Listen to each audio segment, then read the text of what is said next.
They say money makes life easier. But no one tells you it can also be a gilded prison. My name is Zara and I married into one of the wealthiest families in the state. From the outside it looked like a fairy tale. Designer dresses, galas, a mansion with marble floors and maids who never made eye contact. But behind the gold gates and luxury cars was a truth I never saw coming. I came from a modest home. My parents were teachers. We didn't have much, but we had respect. We had love. So when I met Ethan, handsome, sharp heir to the Whitmore fortune, I thought I was stepping into a new chapter filled with opportunity. What I didn't realize was that I'd also be stepping into a storm. Ethan swept me off my feet quickly. Lavish dates, spontaneous weekend trips, jewelry I never dared to price. And when he proposed, it felt like a dream I wasn't ready to wake up from. His parents smiled at the engagement party, but there was something cold in his mother's eyes. Something calculating. "I just hope," she said, pressing her champagne glass to her lips, "that you know what it means to be a Whitmore." I nodded politely. I had no idea what she really meant. After the wedding, things shifted fast. The house didn't feel like mine. His mother redecorated the guest wing without asking me. His sister scoffed at my college degree, calling it cute. And Ethan? He changed too. Slowly. Quietly. Like ice forming over water. He stopped coming home for dinner. Stopped asking about my work. When I suggested starting a small charity project, he laughed and said, "Why? It's not like you need a job." But I needed purpose. I needed respect. What I got instead was isolation. The Whitmores were polite to my face but cruel behind closed doors. I heard the whispers during brunches. "She wasn't raised for this life. She'll never fit in. She's only here because Ethan needed to settle." And yet I smiled. I endured. I made their tea just the way they liked it. I played hostess at their events. Kept trying. But nothing was ever enough. One day I overheard his mother on the phone. "Don't worry," she said. "This one won't last. Ethan gets bored quickly." That broke something in me. I had given up everything for this life. My independence. My city. My career. And they had already written me off as disposable. But they had underestimated me. That night, I lay in bed staring at the ceiling while Ethan slept soundly beside me. My heart was on fire. I wasn't going to be their pet project or their charity case. I wasn't going to fade into the wallpaper of their perfect lives. I was going to rise. And the best revenge? I wouldn't need to scream or slam doors. I would let my success speak. I would play the game, smarter, quieter, deadlier. Because if they thought I was weak, they hadn't seen anything yet. From that night forward, I wore a different kind of mask. I still smiled at their dinner parties. I still kissed Ethan on the cheek in front of guests. I still poured his mother's tea with 2 cubes of sugar, just the way she liked it. But inside I was no longer trying to belong.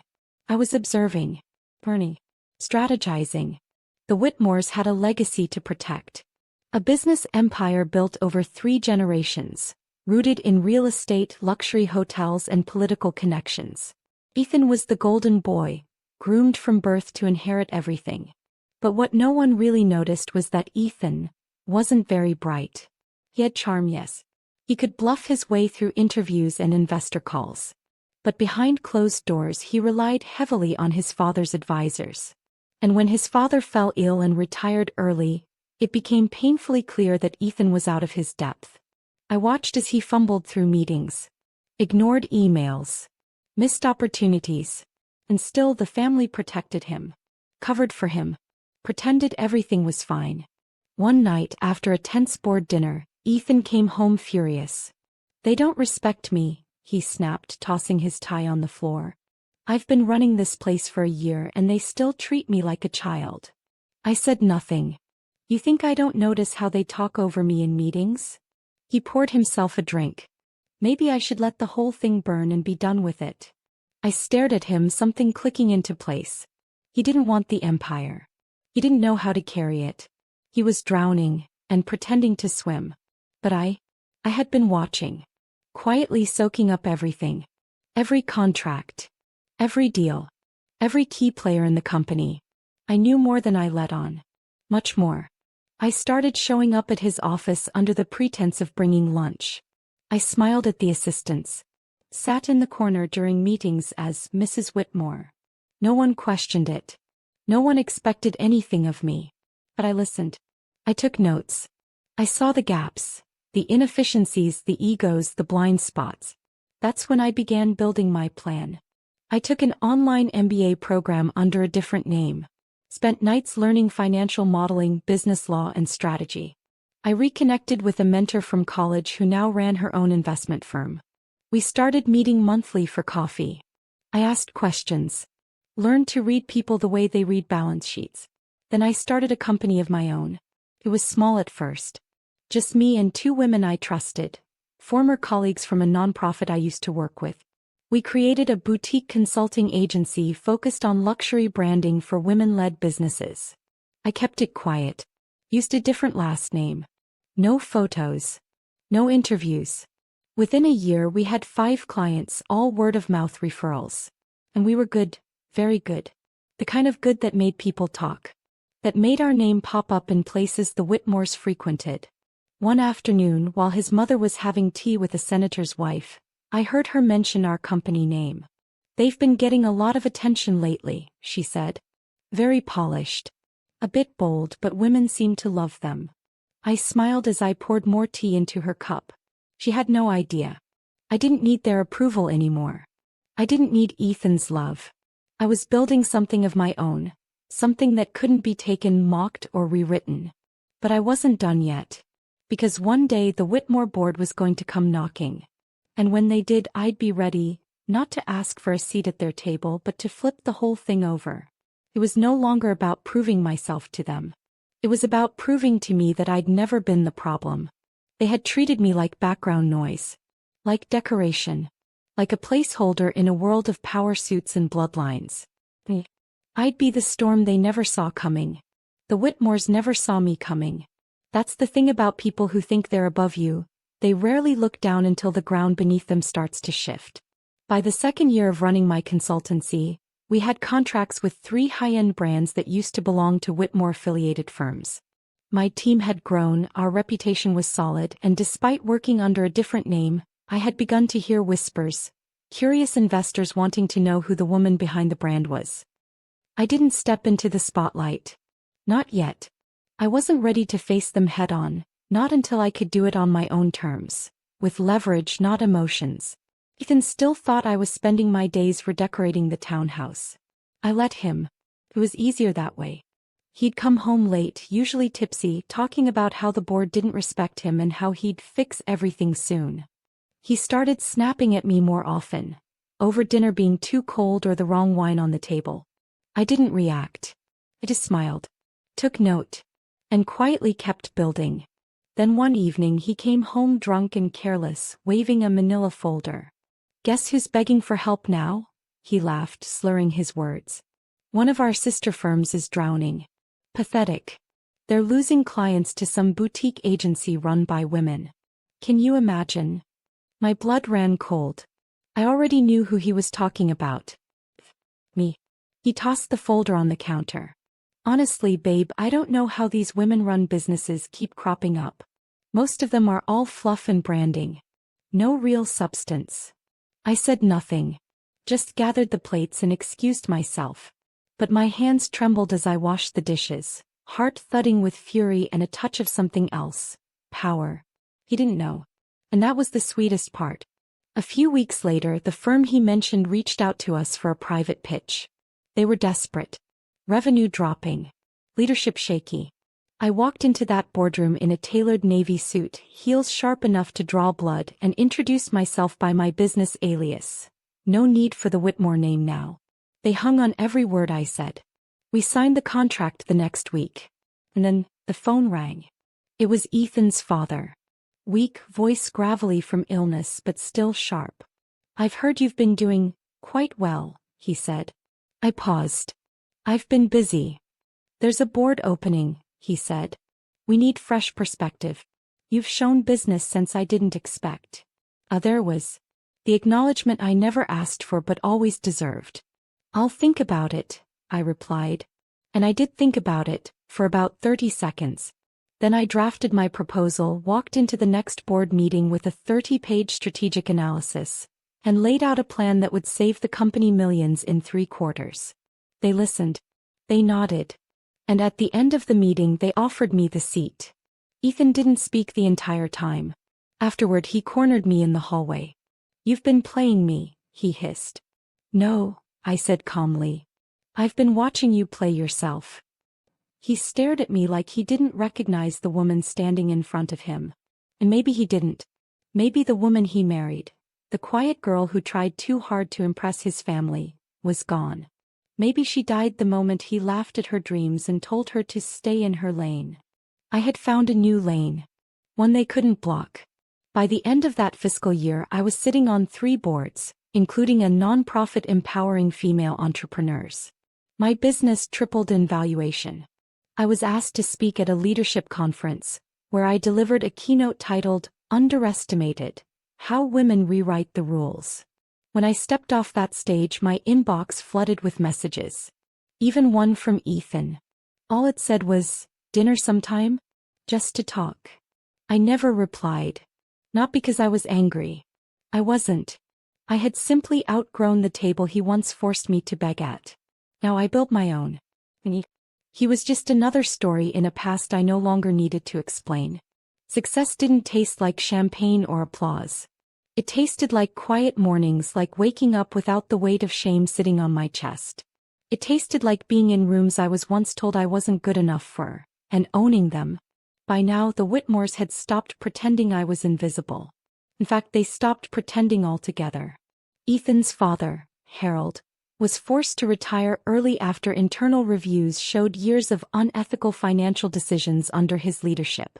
They didn't announce it publicly, of course. The Whitmores never aired their dirty laundry. But inside the company everyone knew. The board pushed for a new direction. And with my strategies breathing new life into their subsidiaries, I became that direction. They gave me his corner office. It wasn't out of revenge. It was business.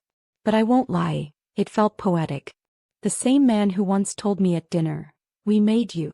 Don't forget that." Now had to watch me take the very empire he thought I'd ruin. Finn meanwhile spiraled. His role at the firm was diminished to nothing. He stopped showing up at meetings. I heard whispers from former colleagues that he was trying to start his own venture. Something tech-related. He'd pitch investors using my name, implying I was involved. I sent out one legal notice and that ended swiftly. He showed up at my office one day. No appointment. Just walked in like he used to. "I lost everything," he said. "You win. Is that what you wanted?" I stood, folding my arms, letting the silence say more than I ever could. "I never wanted to win against you, Ethan. I just stopped playing your game." He laughed bitterly. "You were never like this. You never gave me space to be." He looked around, eyes landing on the view from my window, overlooking a city I had once walked through with holes in my shoes and dreams too big for my body. "This isn't who you are," he whispered. "No," I said. "This is who I've always been. You just never looked close enough." He asked me to lunch that day. I declined. He tried again. Emails, calls, even an invite to a charity gala. I ignored them all. Because the closure I needed didn't come from his regret. It came from mine. From realizing I had once shrunk myself to fit a life that was never meant for me. The more visible I became, the louder the media got. Articles dubbed me the Phoenix Strategist and a force in female leadership. I made cover stories, sat on panels, launched a mentorship academy for young women in underserved communities. Girls who had stories like mine, forgotten, underestimated, dismissed. I told them the truth, that power isn't always loud. Sometimes, it's choosing silence when people expect you to scream. Sometimes it's walking away when they beg you to stay. Sometimes it's rebuilding, not in spite of the wreckage but because of it. That was how I took over everything. Not through war but through quiet, calculated, undeniable presence. And one day, walking out of another board meeting, I passed Ethan in the hallway of a building I now partly owned. He was dressed sharp, but the light behind his eyes was dimmer. Like a star that used to burn too brightly, now flickering at the edges. He nodded. I nodded back. That was all. No anger.